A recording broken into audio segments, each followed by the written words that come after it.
Ouf! Quel texte! Parfois, pour avertir, il faut choquer. Comme les paquets de cigarettes. Peut-être que cette lecture a eu un effet de choc similaire sur vous. Ce passage n'est pas tout doux, il n'est pas réconfortant.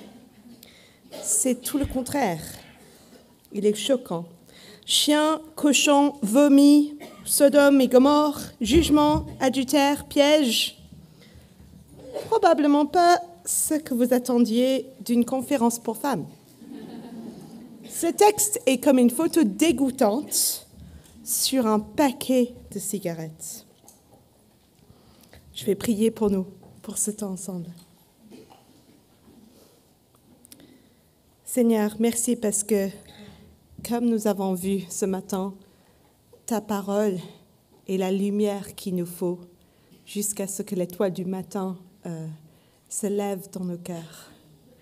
Et merci parce que ta parole comporte des choses qui nous choquent, des avertissements que nous n'avons pas forcément envie d'entendre.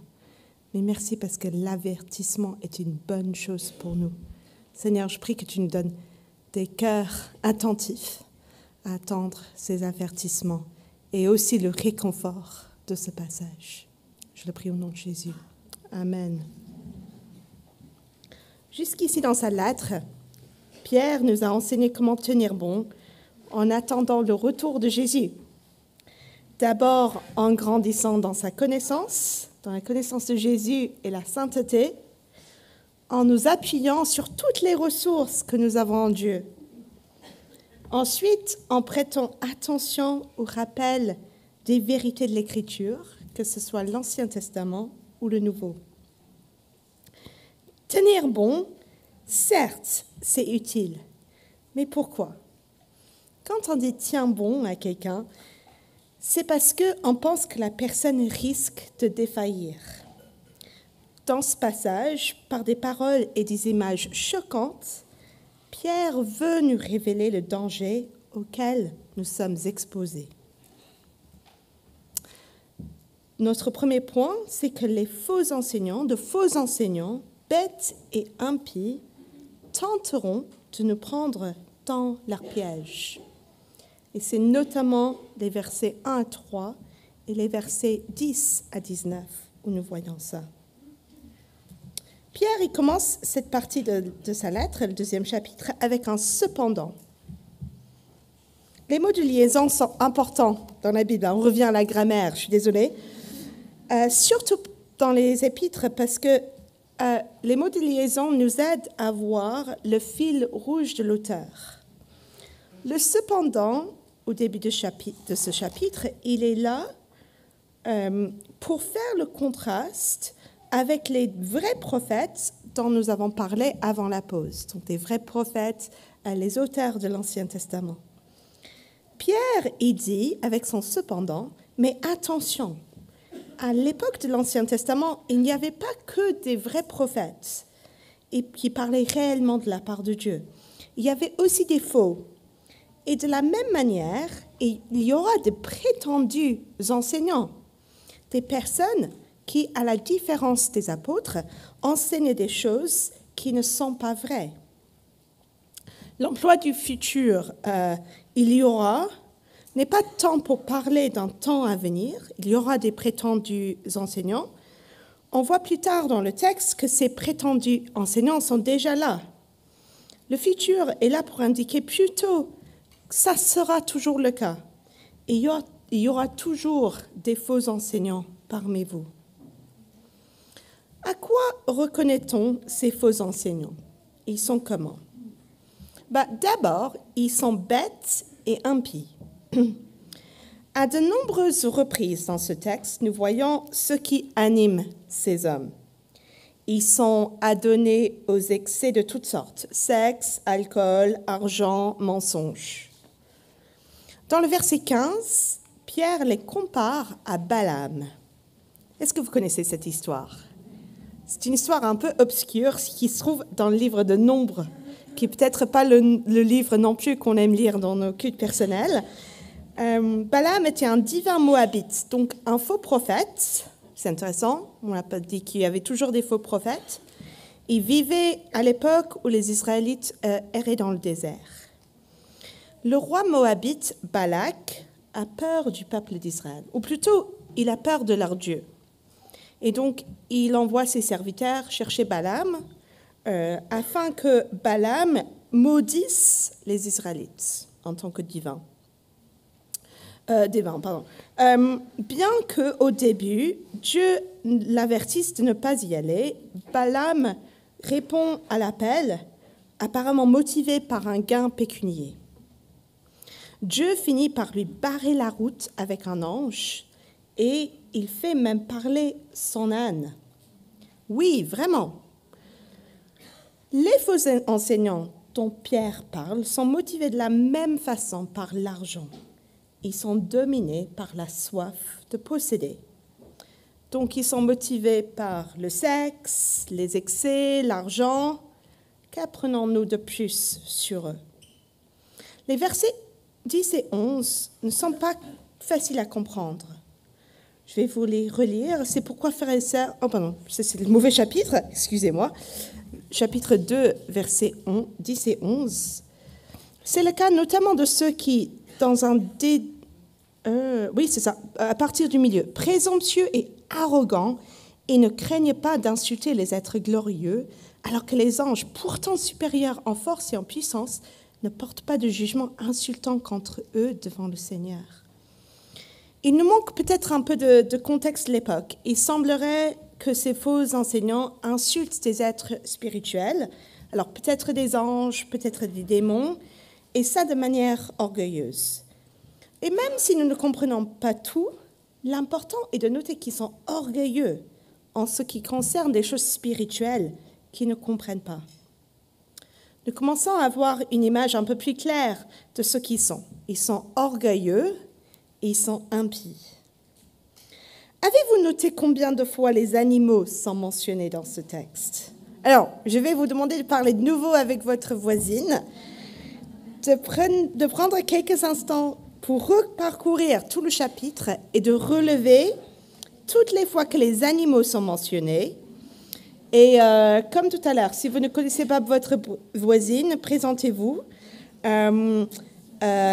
Mais prenez seulement quelques instants pour vous présenter encore une fois. Donc, relisez le texte rapidement, relevez toutes les fois que les animaux sont mentionnés. Allez-y.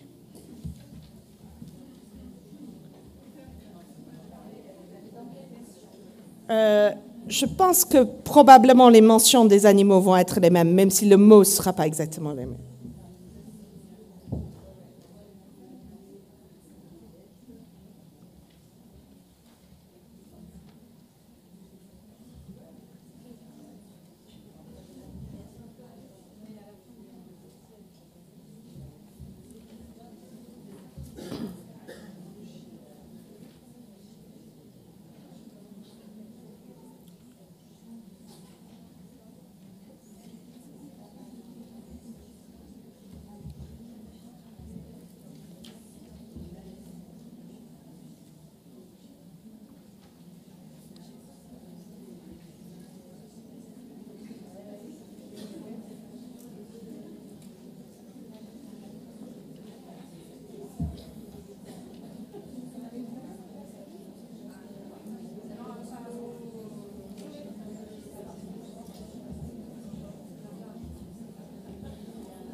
Ok, je vais vous interrompre. Peut-être que vous n'avez pas fini de parcourir tout le texte, mais ce n'est pas bien grave.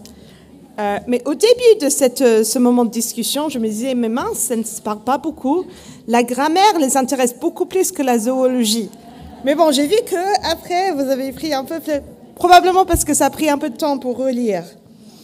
J'imagine que vous avez vu des animaux dépourvus de raison, verset 12, et mourant comme des bêtes, l'ânesse de Balaam qui l'a repris, sans oublier le chien qui retourne à son vomi et la truie qui se vautre dans le bourbier.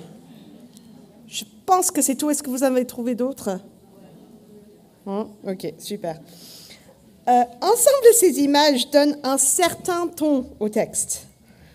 Pierre aurait pu juste dire que ces hommes sont bêtes, mais il le fait avec toutes ces illustrations animalières. De la même manière que Balaam a dû être repris par une ânesse muette qui s'est mise à parler, eux, ils sont dépourvus de raison.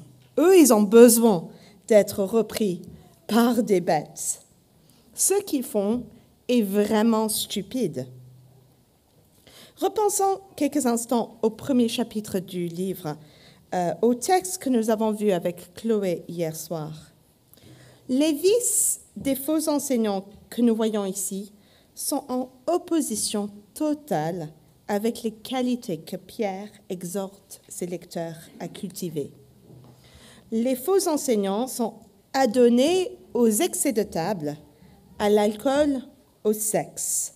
Pierre exhorte ses lecteurs à grandir en maîtrise de soi. Ses prétendants cherchent un gain malhonnête. Pierre exhorte ses lecteurs à avoir l'amour fraternel qui inclut certainement la générosité et l'hospitalité. Eux, ils sont impies. Pierre encourage la qualité morale et la piété. Pierre dit que le développement de ces qualités empêcherait ses lecteurs de stagner, d'être inactifs et stériles. Ces faux docteurs, au contraire, sont infructueux, ou plutôt on pourrait dire sont fructueux, mais portent de mauvais fruits. Comme nous le verrons dans un instant, leur trajectoire est tout autre que la trajectoire que Pierre souhaite à ses lecteurs. Ces faux enseignants sont impies et bêtes. Ensuite, Pierre nous dit qu'ils tenteront de nous prendre dans leur piège. Ils tenteront de nous prendre dans leur piège. Il y a 2 ans à peu près, j'ai eu un accident très, très particulier, bizarre et inattendu. Je courais dans le bois de Vincennes à Paris. Je portais un casque pour écouter de la musique et j'ai vu un petit chemin charmant sur ma gauche. J'ai pris la décision soudaine et irréfléchie de le prendre. Je n'entendais rien, souvenez-vous, j'avais de la musique dans les oreilles et je ne faisais pas attention. J'ai traversé le chemin d'un vélo qui roulait à 10-15 km/h et donc m'a percuté. Aïe, aïe, aïe.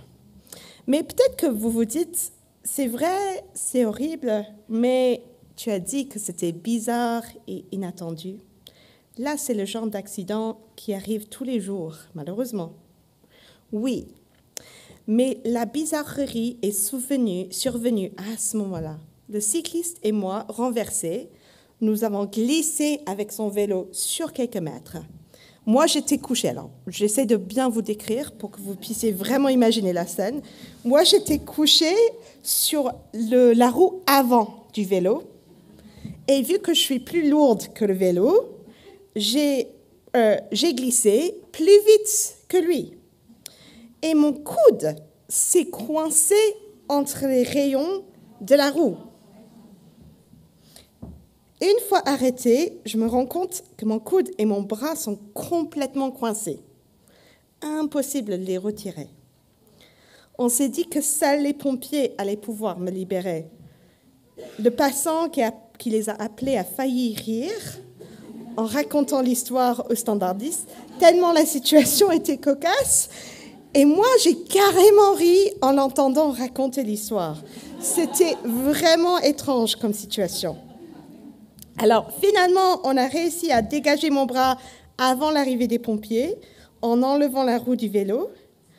Ça avait demandé l'aide quand même de 5 personnes au moins. Et étant donné que je vous ai déjà montré l'image choquante du paquet de cigarettes tout à l'heure, je vous épargnerai des photos de mes hématomes, mais c'était vraiment impressionnant. En tout cas, ce que j'ai appris de cet épisode, c'est que c'est vraiment horrible d'être coincé, d'être pris au piège. C'était dangereux en plus. Coincé plus longtemps, mon bras aurait eu la circulation complètement coupée. Quand on est pris dans un piège, on sait que seul, on est incapable de s'en sortir. Jamais de la vie, j'aurais pu me libérer moi-même de cette roue. Et voici le danger qu'encourent ceux à qui Pierre écrit. Ils risquent d'être pris dans un piège et ils seraient incapables de sortir. Ces hommes prennent leur proie dans leur filet en enseignant des mensonges. Comme le dit le verset 1, ils introduisent des doctrines sournoisement. Comme nous avons vu avec Chloé hier soir, le grand choc concernant ces hommes, c'est qu'ils ne sont pas à l'extérieur de l'Église, ils sont à l'intérieur et ils introduisent des doctrines qu'ils ne devraient pas enseigner. Au début, ça n'a l'air de rien. C'est sournoisement qu'ils introduisent ces doctrines, mais ça finit par renier Jésus et son salut. Ils vont jusqu'à renier les éléments centraux de la foi chrétienne. Ils enseignent donc des hérésies. Et ils sont capables d'en convaincre d'autres. Donc ce sont des bons enseignants, mais de la mauvaise doctrine. Il y a quelques années, une dame de mon ancienne église a commencé à dire des choses qui me paraissaient un peu étranges. Il n'y avait rien de clairement faux, mais des petites choses par-ci, par-là, où je me disais « Ah, je ne sais pas si je suis d'accord avec ça. » J'ai appris qu'elle était très influencée par un prédicateur extérieur à notre église, et elle le citait très souvent. Puis, je me sentais de plus en plus mal à l'aise avec ce qu'elle disait dans les études bibliques du groupe de dames. Ces études dégénéraient souvent en échanges assez corsés entre nous deux, moi et elle, sur le message du texte, parce que je sentais une obligation de protéger les femmes dans le groupe qui étaient moins affermies de ce qu'elles disaient. C'était évident que ce prédicateur extérieur prêchait un message qui n'était pas biblique. Mon pasteur a essayé de l'accompagner et de la convaincre du mauvais enseignement qu'elle recevait. Il a fini par aller avec elle à une des conférences de ce prédicateur. La salle était remplie de chrétiens qui étaient pour la plupart des croyants de longue date. À un moment donné, le prédicateur a dit « Juste pour être clair, celui qui est assis à la droite de Dieu n'est pas Dieu. » Pour lui, Jésus n'était pas Dieu. C'est une pure et simple hérésie. Il a renié le maître qui les a rachetés. Et le pire, c'est qu'à part mon pasteur, personne dans la salle n'a réagi. Personne n'a été choqué par l'hérésie qui venait d'être exposée. Ces personnes, qui avaient l'air jusqu'ici d'être affermies, avaient été tellement influencées par l'enseignement sournois de cet homme que quand il a dit une vraie hérésie, ils l'ont juste accepté. Ils avaient été pris dans son piège. Pierre utilise deux dernières images pour décrire les prétendus enseignants. Je vais vous relire le début du verset 17.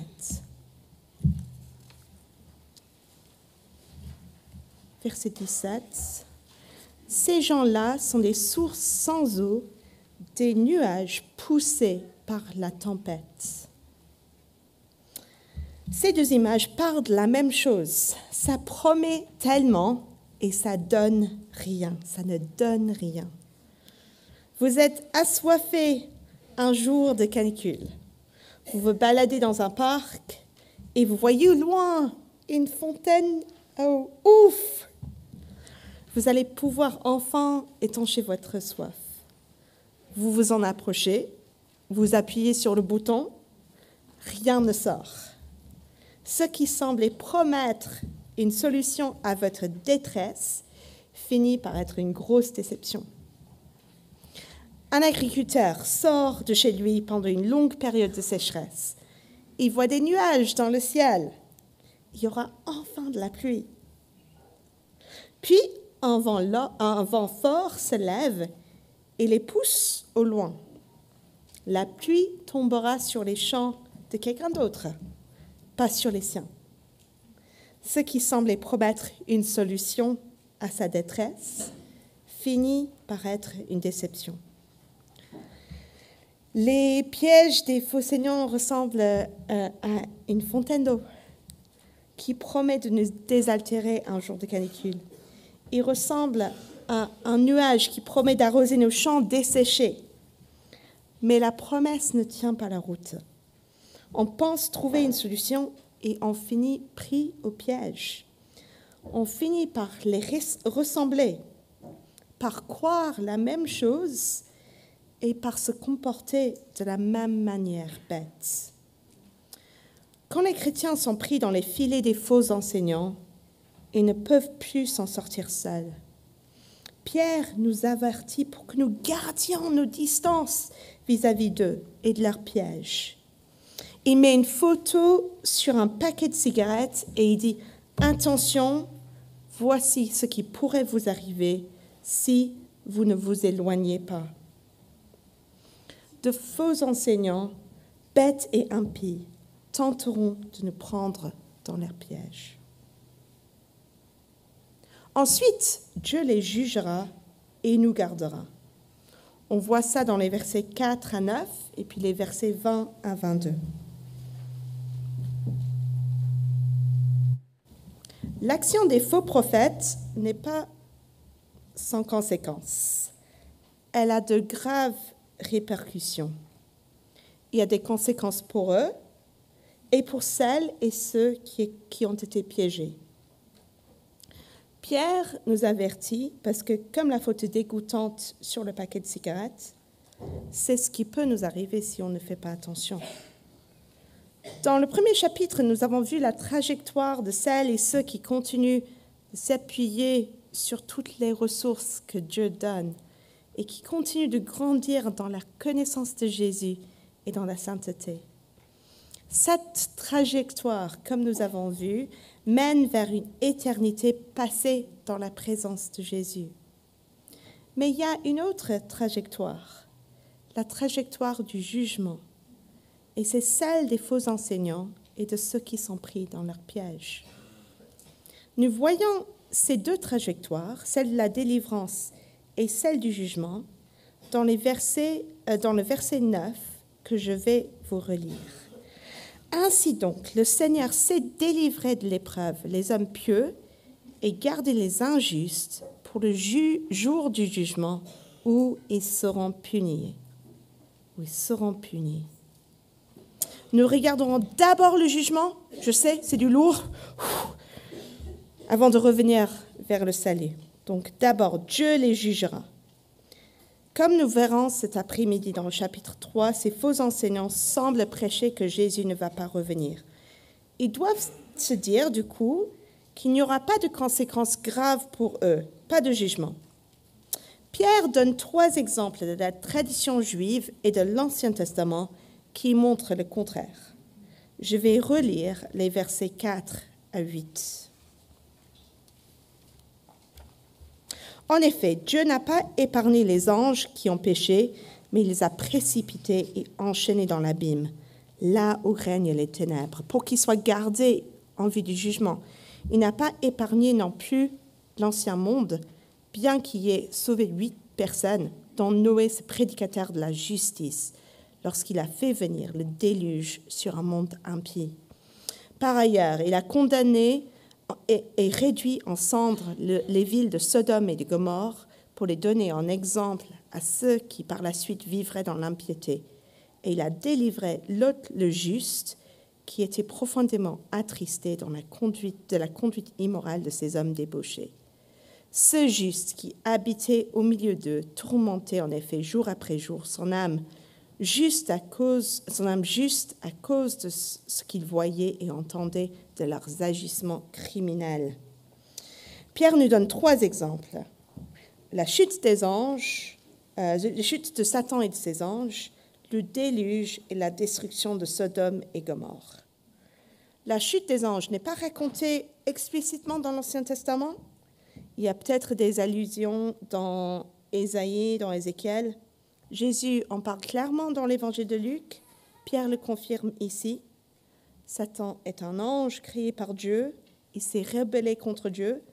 Il a entraîné avec lui d'autres anges. Pierre dit que même les anges qui ont péché sont en quelque sorte enchaînés en attendant leur jugement. Un jugement qui aura lieu selon l'Apocalypse au moment où Jésus reviendra. En attendant ce jour, leur jugement est déjà sûr. Les 2 histoires du déluge et de Sodome se ressemblent énormément. Tous les 2 se trouvent dans le livre de la Genèse. Elles parlent toutes les 2 d'un homme juste au milieu d'une société horriblement impie.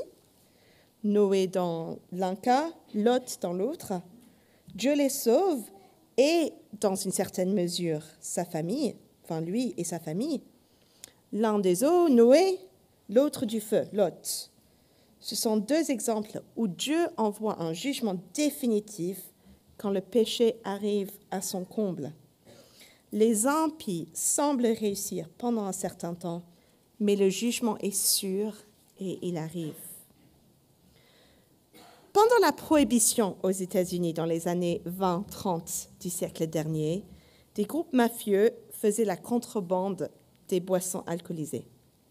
Al Capone, un des grands chefs de la mafia de Chicago, avait réussi à soudoyer la police. Et donc, il se croyait intouchable, indemne.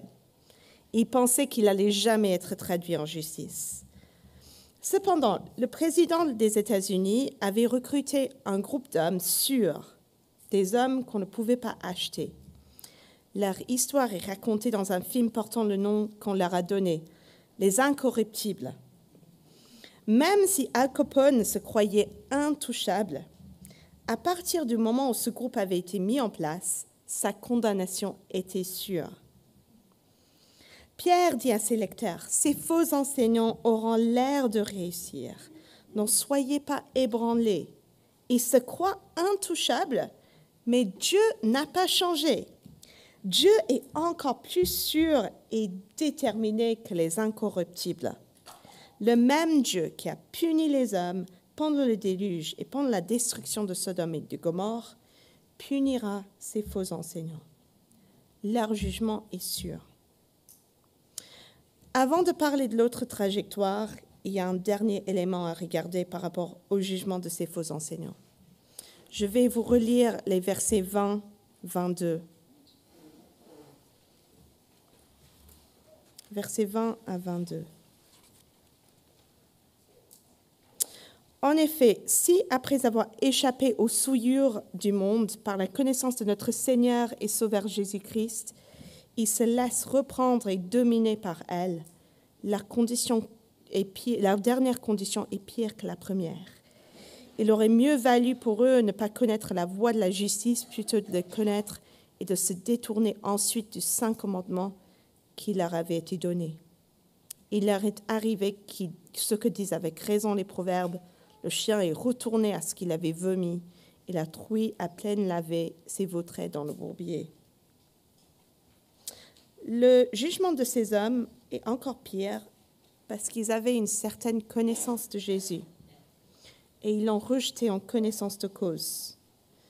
C'est pire qu'une simple impiété comme celle que nous voyons au moment du déluge ou dans les villes de Sodome et de Gomorrhe. Pierre utilise deux images dégoûtantes pour les décrire. Le chien et la truie. Alors, un petit mot d'avertissement ici. Je suis fille de médecin.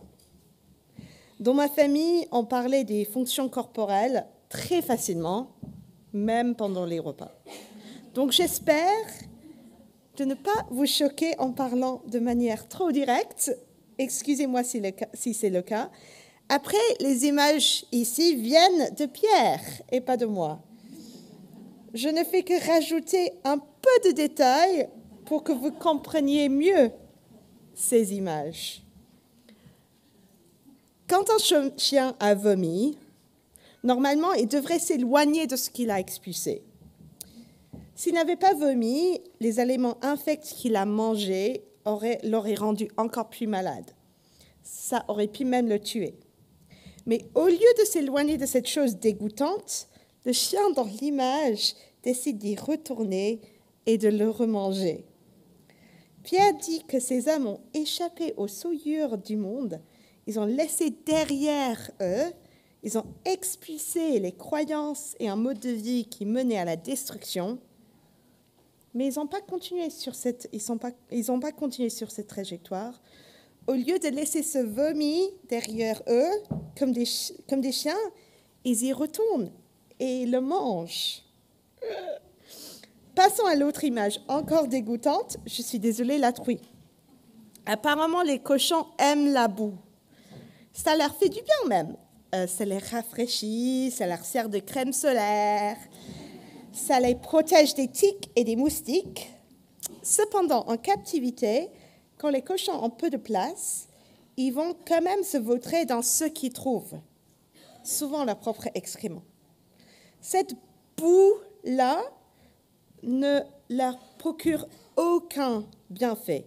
Elle est même nocive pour eux, comme on peut imaginer. Il faut donc les laver. Les faux enseignants sont comme des cochons qu'on lave, mais qui retournent aussitôt dans ce qui pourrait leur faire du mal. Ces deux images sont horribles et choquantes, comme un paquet de cigarettes. Ces hommes ont connu une nouvelle trajectoire dans leur vie, celle de suivre Jésus, mais ils ne continuent pas dans cette voie. Il y a peut-être une question qui vous trouble ici. Est-ce que ce passage veut dire qu'on peut perdre notre salut? Ça semble être le cas pour ces faux enseignants et même pour ceux qui sont entraînés à leur suite. Selon ma compréhension, le témoignage de l'ensemble du Nouveau Testament est que Dieu garde les siens et les fait persévérer dans la foi. Par exemple, dans l'Évangile de Jean, au chapitre 6, Jésus dit « Tout ce que le Père me donne viendront à moi, et je ne mettrai pas dehors celui qui vient à moi. » Et donc, il semblerait que ces faux enseignants, plutôt que d'être de vrais chrétiens, ont seulement l'apparence de l'être. Ils ont passé du temps dans l'Église et maintenant ils renient l'Évangile qui sauve. Dieu les jugera, mais il sait aussi sauver pour le jugement. Dieu nous gardera. Ce texte est lourd, hein? Je sens une certaine lourdeur dans la pièce. Parfois, on a besoin d'un petit rayon de soleil au milieu de la lourdeur. Je ne sais pas comment étaient les confinements pour vous. Moi, je vis dans un petit appartement à Paris. Il y a un camion tagué qui s'est garé devant chez moi la veille du confinement, qui est resté là, qui a bloqué la lumière pendant 2 mois. J'ai eu une infestation de punaises de lit chez moi pendant le confinement. Donc, je n'étais pas en sécurité dehors et je n'étais pas en sécurité à l'intérieur. Au milieu de cela, mes parents, ils ont pu partir en vacances juste avant le confinement en Angleterre et ils m'ont envoyé cette carte. Ça, c'est les Cornouailles, c'est la région d'où vient mon père. J'espère que celle au fond, on voit bien la carte. Et en fait, cette carte était comme un petit rayon de lumière au milieu de mon confinement. Je le mettais devant moi pour travailler. C'était un petit rayon de lumière, un petit rayon de soleil au milieu de ça. On a besoin de ça. Et là, dans ce texte, il y a un petit rayon de soleil. Dieu, il garde. Il sait aussi délivrer des hommes pieux. Il l'a fait pour Noé, il l'a fait pour Lot. Il a permis qu'ils ne soient pas détruits par le péché des hommes qui les entouraient. Et ils ont été délivrés du jugement qui était envoyé sur leurs contemporains. Alors, on les voit dans le texte décrits comme des hommes justes. Noé, prédicateur de justice. Lot, cet homme juste. Peut-être que si vous connaissez l'histoire dans Genèse 19 de Lot, vous avez peut-être un peu de mal à vous dire que c'était un homme juste. Il semble proposer d'envoyer ses filles vierges subir un viol collectif. Alors, ce n'est pas un passage facile. Ça pourrait montrer à quel point il a été influencé par la société autour de lui. Ou, comme je le suis de plus en plus convaincue, peut-être c'était une ruse pour gagner un peu de temps. Mais ce qu'on voit dans ce texte, c'est que ces hommes sont décrits comme des hommes justes. Et ils sont justes comme Abraham était juste. Genèse 15 nous dit « Abraham a eu confiance en Dieu et cela lui fut compté comme justice. » Abraham n'a pas été compté juste comme Dieu parce qu'il a fait des œuvres. Il a été compté comme juste parce qu'il a eu la foi en ce que Dieu lui promettait. Et Lot semble avoir cette même foi, Noé aussi, détaché de tout mérite. Les justes que Dieu délivrera du jugement, ce sont celles et ceux qui ont mis leur foi en Jésus, qui sont comptés comme justes aux yeux de Dieu grâce à la mort sacrificielle de Jésus à leur place. Et Dieu sait garder les justes au milieu de la preuve. Alors, pour Noé et pour Lot, ça voulait dire que le jugement n'est pas tombé sur eux, le jugement ne tombera pas sur les justes, mais ça voulait dire qu'ils étaient épargnés de cette souffrance. Pour Pierre, ça ne voulait pas dire la même chose. On a vu qu'il était sur le point de mourir. Dans l'évangile de Jean, Jean, il nous dit à la fin de son évangile que Pierre, il lui dit, quand tu seras vieux, tu tendras les mains et c'est un autre qui tâchera la ceinture et te conduira où tu ne voudras pas. Alors, Jean, il nous dit que Jésus dit ça pour indiquer quelle mort Pierre allait subir. Et en fait, la tradition nous dit que Pierre a été crucifié à l'envers. Il a tendu ses mains et il a été conduit par d'autres là où il ne voulait pas aller. Au moment d'écrire, Pierre sait que cette mort approche, mais il sait aussi que Dieu nous gardera. C'est encore le cas aujourd'hui. Le témoignage de nos frères et sœurs de l'Église persécutée le montre. À travers des pires souffrances, même la mort, Dieu les garde. Dieu gardera celles et ceux qui, par la croissance en sainteté, montrent qu'ils connaissent vraiment celui qui les a rachetés. Il gardera ceux qui continuent de prêter attention au témoignage des prophètes et des apôtres. Dieu nous gardera. Dans le chapitre 3, verset 17, on l'a vu hier soir, on le verra cet après-midi, Pierre écrit « Bien-aimés, vous voilà avertis. Tenez-vous donc sur vos gardes, de peur que, entraînés par l'égarement des impies, vous ne perdiez la position ferme qui est la vôtre. » Nous allons rapidement voir 3 manières dont nous pouvons nous tenir sur nos gardes et être avertis. Le but du ton choquant de ce texte, c'est que nous soyons avertis. Que nous soyons avertis que de telles personnes vont arriver dans nos églises ou sur Internet et que nous devons être préparés à cela. Je n'aurais jamais pensé que quelqu'un de mon église tombe dans de tels pièges, mais je l'ai vu plus d'une fois. Soyons avertis. Ce n'est pas un avertissement menaçant.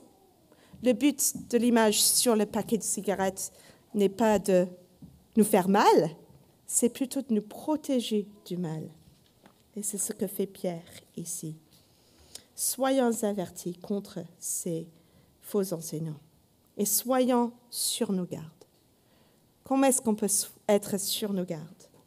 D'abord, en détestant le péché, ensuite, en reconnaissant de faux enseignants et finalement, en reconnaissant de faux enseignements. Est-ce que nous nous habituons au péché? Peut-être qu'avec la vie de celles et ceux qui nous entourent, nous croyons que c'est juste normal de nous comporter comme eux. Et donc, quand quelqu'un arrive dans notre Église et petit à petit se met à vivre une vie qui n'est pas digne du Seigneur et commence à enseigner des choses, est-ce que nous sommes conscients de ce péché qui existe dans leur vie, ou est-ce que nous sommes habitués au péché au point où nous ne le reconnaissons plus? Donc, soyons sur nos gardes en détestant le péché. Soyons sur nos gardes, tenons-nous sur nos gardes en reconnaissant de faux enseignants. Alors là, dans ce texte, nous voyons la vie de ces hommes. Ils ont des vies où ils cherchent un gain malhonnête. Ils sont adonnés aux excès de toutes sortes. Et c'est par leur vie que nous les reconnaissons. Qui sont les enseignants que vous écoutez? Et est-ce que vous connaissez leur vie? Depuis une bonne vingtaine d'années, nous avons accès à toutes sortes de prédications sur Internet. J'imagine que la majorité de nous a son prédicateur de prédilection. Le problème, c'est que nous ne voyons pas leur vie. Nous ne savons pas s'ils sont fidèles ou s'ils trompent leur femme. Nous ne savons pas s'ils sont attirés par un gars malhonnête. Les scandales des stars évangéliques de ces dernières années n'auraient pas dû nous surprendre. Pierre nous avertit que ce sera toujours le cas. Alors, c'est peut-être moins glamour d'écouter nos propres pasteurs. Peut-être que la prédication n'est pas aussi flashy ou stimulante. Mais nous pouvons voir leur vie et savoir que ce sont des hommes de Dieu. Donc, écoutons principalement les prédications de nos propres pasteurs, dont nous avons l'occasion de voir la vie. Et puis la dernière chose, reconnaissons les faux enseignements. Comment est-ce qu'on reconnaît un faux enseignement? C'est en sachant quelle est la bonne doctrine. Apparemment, la formation des spécialistes en détection de faux billets, par exemple ceux qui travaillent pour la Banque de France ou la Banque nationale suisse, consiste principalement à étudier, à manipuler, à regarder des billets authentiques et non des contrefaçons. Plus on est familier avec l'authentique, plus on reconnaîtra le faux. C'est la même chose pour nous et la fausse doctrine. Pour reconnaître le faux, il faut que nous baignions dans la vraie. Mais Déborah, me dites-vous, la théologie est dure et ennuyeuse. Je n'ai pas envie de me baigner dedans. Peut-être que faire un cours de théologie serait un peu dur, ça dépend desquels. Mais il y a d'autres façons de le faire. À chaque fois que vous lisez votre Bible, vous êtes exposé à la bonne doctrine, la meilleure. Quand vous écoutez un message biblique à l'église, vous êtes exposé à la doctrine. Ce sont des occasions d'apprendre si vous écoutez avec soin. Le livre que j'ai recommandé en première séance est un livre de théologie, mais il n'est pas lourd. Ce n'est pas dur à lire. Il y a plein d'excellents livres sur le stand où on peut lire et apprendre la bonne théologie, la bonne doctrine. La dernière chose que j'ai envie de dire, c'est que nous pouvons nous tenir sur nos gardes parce que ce n'est pas nous qui nous gardons, mais c'est Dieu qui nous gardera. Le jour du jugement arrive, vraiment. Je ne vais pas en dire plus. Rachel va nous en parler tout à l'heure. Mais le petit rayon au milieu du texte, c'est que Dieu nous délivrera. Et cela est là pour nous encourager. Oui, le risque de tomber dans le piège est là.